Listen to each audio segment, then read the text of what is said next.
সে একটু দ্রুত পা চালাল। ঠিক তখনই পেছন থেকে তীব্র গতিতে আসা কিছু একটা তার সাইকেলে সজোরে ধাক্কা মারল। রাতুল ছিটকে রাস্তার পাশে পড়ে গেল।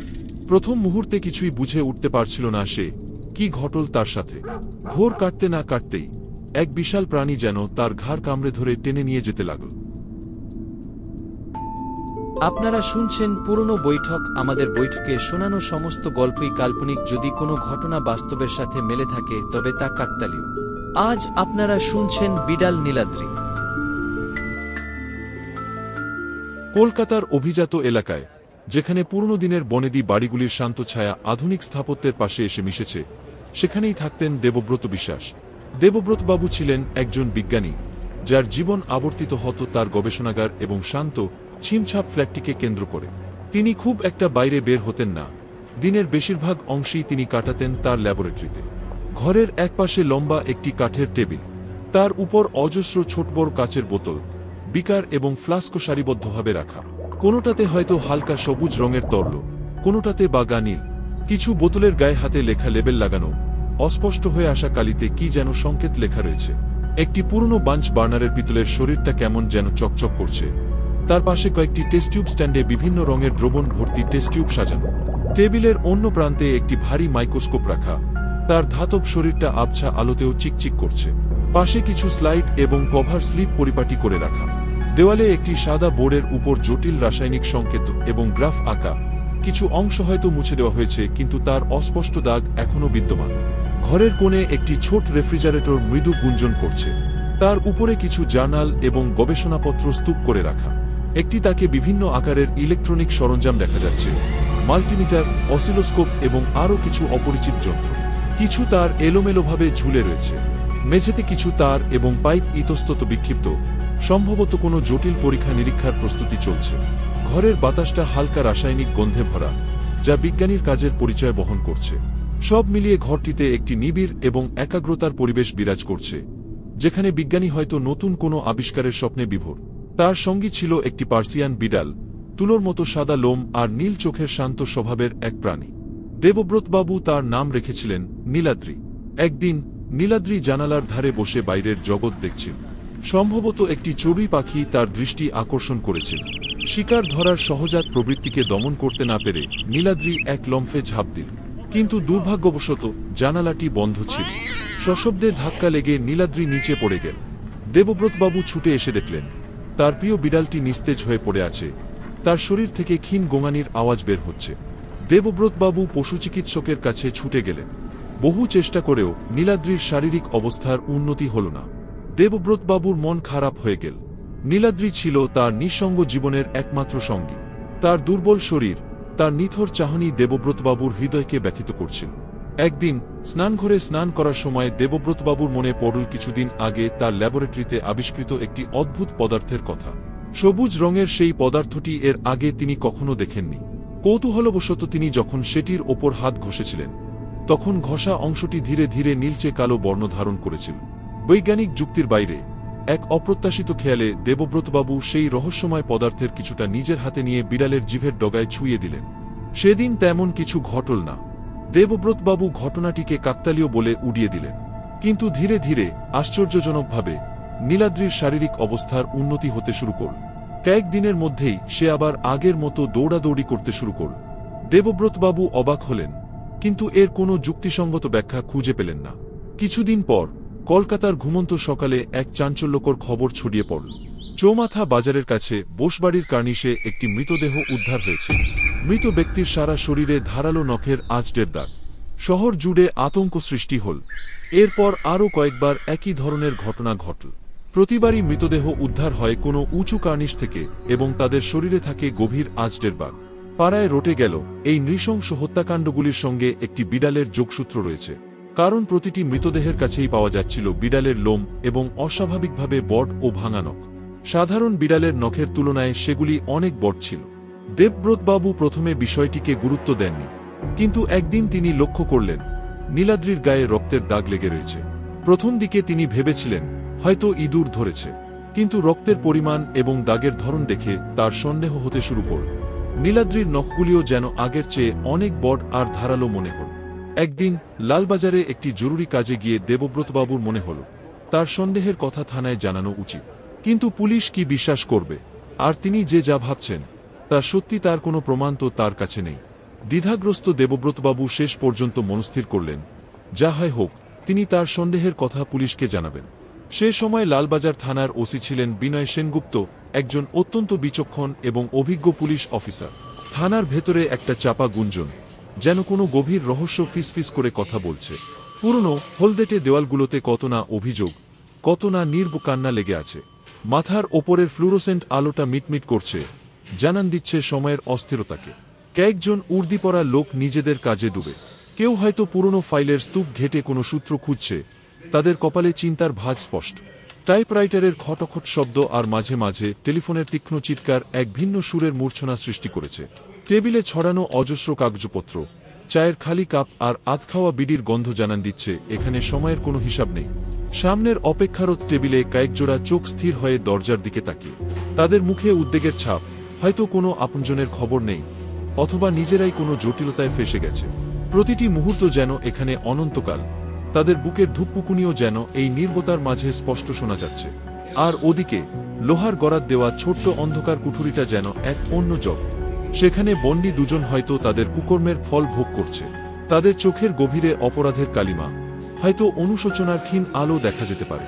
বাইরের জগতের কোলাহল সেখানে পৌঁছয় না, শুধু নিস্তব্ধতা আর নিজেদের ভুলের প্রতিধ্বনি তাদের সঙ্গ দেয়।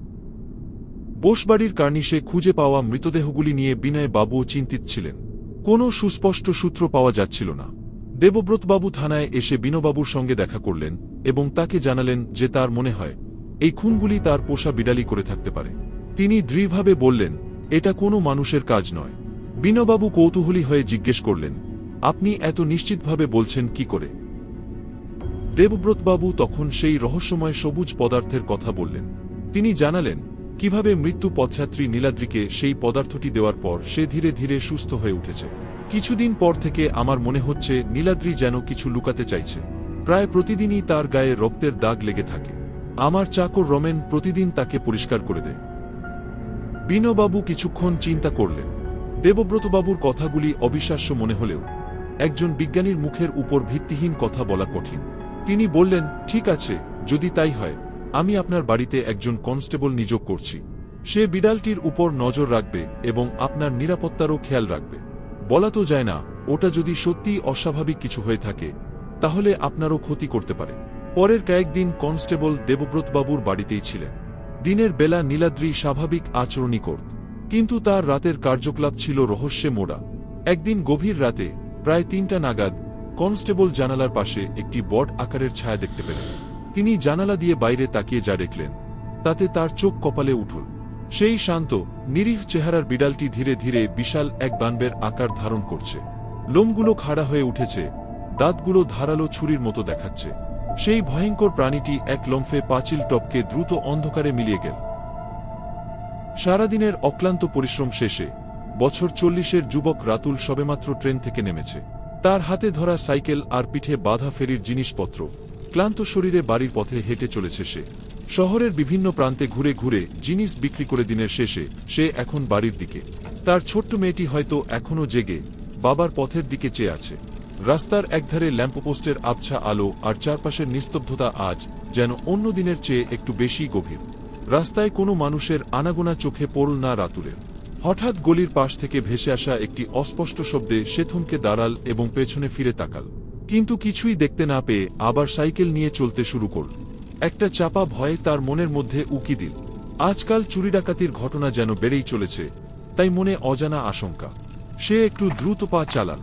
ঠিক তখনই পেছন থেকে তীব্র গতিতে আসা কিছু একটা তার সাইকেলে সজোরে ধাক্কা মারল। রাতুল ছিটকে রাস্তার পাশে পড়ে গেল। প্রথম মুহূর্তে কিছুই বুঝে উঠতে পারছিল না সে কি ঘটল তার সাথে। ঘোর কাটতে না কাটতেই এক বিশাল প্রাণী যেন তার ঘাড় কামড়ে ধরে টেনে নিয়ে যেতে লাগল। বহু চেষ্টা করেও সে সেই ভয়াল থাবা থেকে নিজেকে ছাড়াতে পারল না। অবশেষে যখন সেই জন্তুটা তার ঘাড় ছেড়ে দিয়ে মুখের সামনে এসে দাঁড়াল, তখন রাতুল দেখল এক বৃহৎ আকৃতির বিড়াল।